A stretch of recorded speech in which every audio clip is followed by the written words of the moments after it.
শাকিব খানকে বদলে দেওয়ার নতুন কারিগর আদনান আল রাজীব। ভাইরে ভাই, রিসেন্ট টাইমে শাকিব খানকে যেভাবে পরিবর্তন আমরা দেখেছি, যতটা পরিবর্তন দেখেছি তা কিন্তু এসেছে আদনান আল রাজীবের হাত ধরে। প্রথমে তিনি করেছেন বাংলা লিংকের একটি টিভিসি, তারপরে তিনি করেছেন এসএমসি উডসেলাইনের একটি বিজ্ঞাপন, তারপর শাকিব খান করেছেন মেরিল পেট্রোলিয়াম জেলির একটি বিজ্ঞাপন, এবং সর্বশেষ গতকালকে প্রকাশ পেয়েছে এম রাইজের নতুন একটি বিজ্ঞাপন বলবো না মিউজিক ভিডিও বলবো, যে কোনো একটা আপনারা ধরে নেন। সো এটা প্রকাশ পেয়েছে।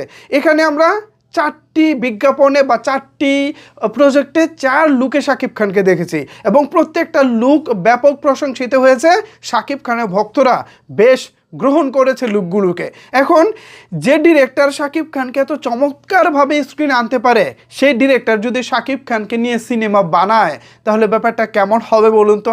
একদিকে ধরুন আদনান আল রাজীবের ওয়াইফ, অর্থাৎ বাংলা নাটক জগতের অন্যতম জনপ্রিয় অভিনেত্রী মেহজাবিন চৌধুরী এবং শাকিব খান যদি জুটিবদ্ধ হয়ে দারুণ একটি রোমান্টিক সিনেমা দিয়ে কামব্যাক করে, তাহলে ব্যাপারটা কেমন হবে বলুন তো।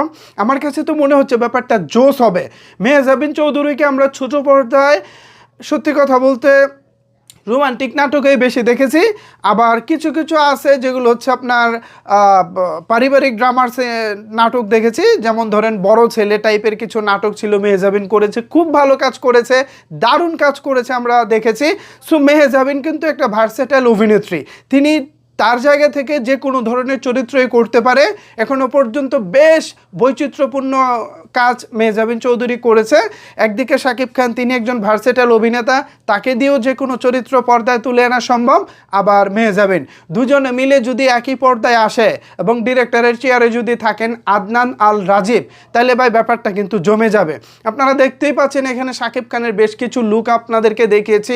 সো এই লুকগুলো কিন্তু ক্রিয়েট করেছেন আদনান আল রাজীব। সো আদনান আল রাজীব কি পারেন, তার ক্যাপাবিলিটি কি, তার দক্ষতা কতটুকু, তিনি কতটুকু মেধাবী, এই সব কিছুই কিন্তু ইতিমধ্যে শাকিব খানকে দিয়ে আদনান আল রাজীব প্রমাণ করেছেন।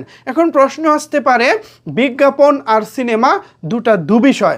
তবে আমার কাছে কেন জানি মনে হয় যারা বিজ্ঞাপনের মতো ছোট্ট একটা জায়গায় গল্প বলতে পারে, মানে ধরেন 30 সেকেন্ড, 1 মিনিট অথবা সর্বোচ্চ 1.5 মিনিটের বিজ্ঞাপনগুলো হয়ে থাকে, এই 1.5 মিনিটে অনেক কিছু বোঝাতে হয়, ছোট ছোট গল্পকে মিলিয়ে 1.5 মিনিটের মধ্যে অনেক কিছু বুঝিয়ে ফেলতে হয়। সো যারা 1.5 মিনিটে এত কিছু চমৎকারভাবে বোঝাতে পারে, তারা যদি সময় নিয়ে বড় পর্দায় কাজ করতে পারেন, তাইলে তারা বড় পর্দায়ও চমক দেখাতে পারবেন বলে অন্তত আমি বিশ্বাস করি, আমি প্রত্যাশা করি। সো সেই জায়গা থেকে আদনান আল রাজীবের পরিচালনায় শাকিব খান এবং মেহজাবিন চৌধুরী মিলে যদি নতুনভাবে জুটিবদ্ধ হয়ে সিনেমায় আসে, তাইলে ব্যাপারটা এক কথায় জমে ক্ষীর হয়ে যাবে এবং জোস হবে ব্যাপারটা। কি বলেন ভিউয়ার্স, আপনারা এই বিষয়ে আসলে আপনাদের মতামত কি?